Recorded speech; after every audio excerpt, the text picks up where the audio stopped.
While technically true, this argument diverts from the point. The people who say that it creates a monopoly are simply using the wrong word. The correct word is oligopoly.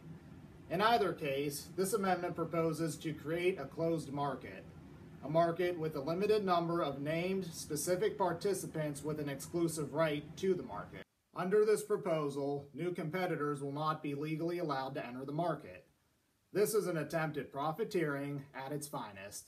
If passed, a few select businessmen will become the exclusive suppliers of marijuana to people who have medical need, as well as to people who have a harmful addiction to recreational use. The exploitation of both groups for personal financial gain being morally reprehensible. So yes, the people who call it a monopoly have a valid point. They're just not using the correct terminology. The underlying point of it creating anti-capitalist closed market conditions still stands. What is interesting and a bit peculiar about this argument is that the same TV commercials that make the claim that Issue 3 does not create a monopoly also make a recommendation to vote no on Issue 2. The fact is that if Issue 3 was not about creating a set of anti-capitalist closed market conditions surrounding the sale of marijuana, then Issue 2, the way it is written out, would not be a threat. Those who wish to stand by the claim that Issue 3 is not about using legislation to artificially claim exclusive right to the market should disregard Issue 2 as irrelevant. By addressing Issue 2, they make that said admission for Issue 3.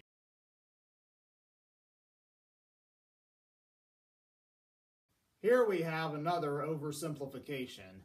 The validity of this argument necessitates an examination of the proposed conditions being referred to as legalization. Under this proposal, 10 business entities will be allowed to produce marijuana for wholesale in Ohio. Private citizens who are not in connection with one of these 10 business entities or with one of the limited number of retail sale outlets will be limited to personal possession of 1 ounce and 4 flowering plants with a license to grow. Possession of certain larger quantities by persons not associated with the protected business entities may still contain the possibility of being incarcerated upon felony charges. Essentially, the amendment will be legalizing the sale of marijuana for the protected business entities, but not legalizing possession for private citizens, except in quantities limited to 1 ounce per person to accommodate the sale.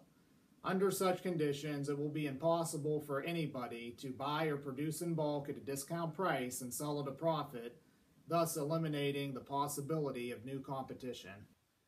It is a gross misuse of the English language to refer to such conditions as legalization.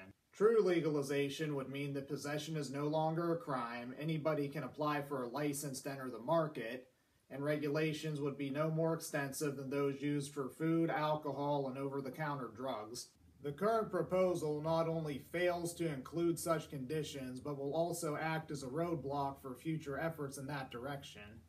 Those in favor of true legalization should be opposed to Issue 3.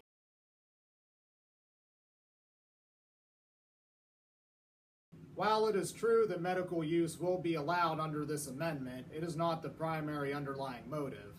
The conditions of the proposal previously discussed are both economically unsound and highly unnecessary with respect to simply legalizing medical use. The commercials they have on TV make it sound as if that is what this proposed amendment is about, when in fact, it is not.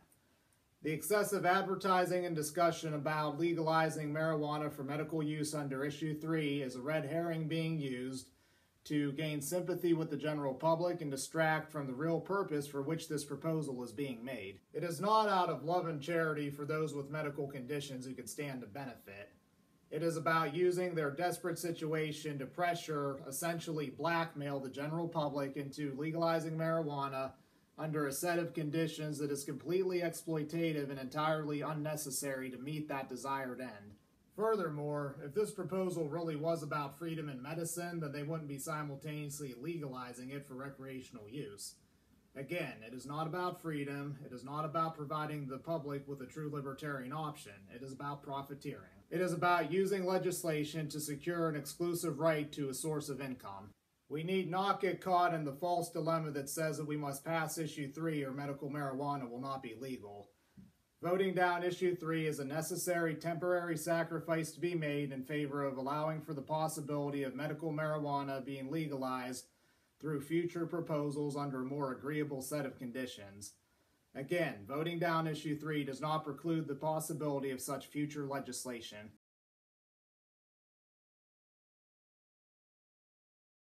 While not given a great deal of public discussion due to its juvenile nature, this will nonetheless be the prime motive for many who vote yes on issue 3. Advocates of issue 3 cannot acknowledge this particular argument, as its lack of value both morally and intellectually would likely serve as a deterrent to the more mature and responsible members of society. As such, it rightly does not deserve a great deal of discussion, but sadly does need addressed to a point, as it will make claim to some percentage of the votes. To those in this category, I say this.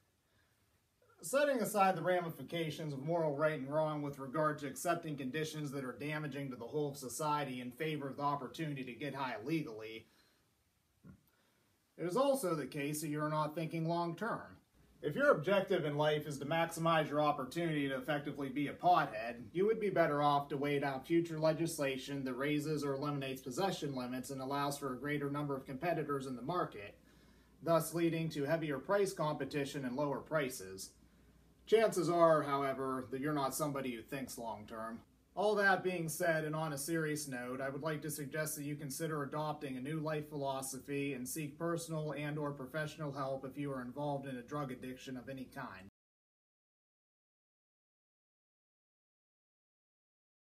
At the time of the recording of this video, I'm 32 years old. I've never in my life smoked a cigarette. I also have never smoked anything harder than a cigarette. I've never smoked. I have no use for it. Ever since the day I turned 17 years old a little more than 15 years ago, it has been perfectly legal for me to walk into any gas station or convenience store and buy as many packs of cigarettes as I could afford and chain smoke them all at once. I haven't done that. I'm conservative in the sense that I have not allowed that kind of activity to be a part of my life. However, I'm also libertarian in the sense that I understand that I do not need the government telling me what I am and am not allowed to do in order to come to the right decision. I do support the legalization of marijuana. I believe that our prison system has become corrupt. In many cases, it functions as a profit machine unto itself, as private prisons are owned and operated by publicly traded companies whose primary objective is to generate income for the benefit of their shareholders. Continuing our status as the country with the world's highest incarceration rate leaves us with little justification in continuing to refer to America as the land of the free. Many would argue that, for moral reasons, possession should remain a punishable crime. It is somewhat of a double standard to say that we want separation of church and state and simultaneously to say that we want the state legislature to do the church's work. The government's job is to enforce the Constitution and to act as the mediator to settle disputes between private citizens. Teaching morals and values to the members of society is not the job of the government. That is the job primarily of mothers and fathers, secondarily of priests and reverends, and thirdly of school teachers. Nothing would kill the marijuana industry faster than if we as a society stopped demanding the product that it has to offer. That's not going to come by way of more laws. That will come by parents training up their children in the way they should go.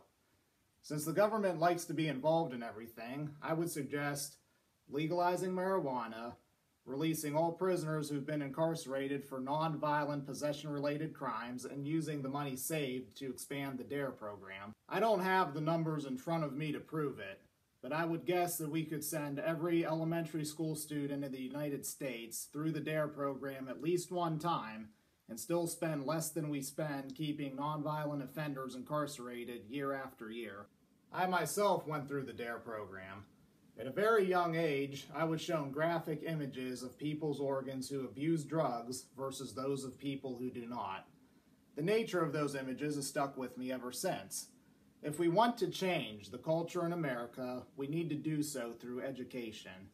I'd become convinced at a young age that street drugs are no good, and that is the reason I've never used them. I have since become aware that all drugs in fact are harmful, but that is a topic for a different discussion.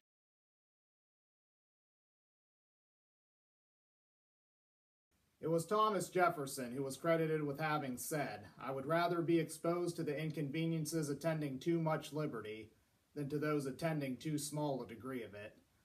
There is no doubt that legalizing marijuana will increase its use and have a negative effect on the lives of those who choose to use it irresponsibly. People suffering the natural consequences of their own actions is a necessary evil and the price of freedom. We as Americans should prefer that over seeing our young people incarcerated for nonviolent offenses of which they themselves are the victims. Subjecting a person to imprisonment for nonviolent offenses ruins lives, it leads to people coming out more violent than what they were going in, and it jeopardizes a person's chances for future employment far beyond the time it would take to be able to pass a simple drug test. It is unfortunate that Ohio Issue 3 fails to adequately address what I believe to be the most important reason for legalizing marijuana, which is to break the back of the prison system and to lead the United States into losing its status as the country with the world's highest incarceration rate.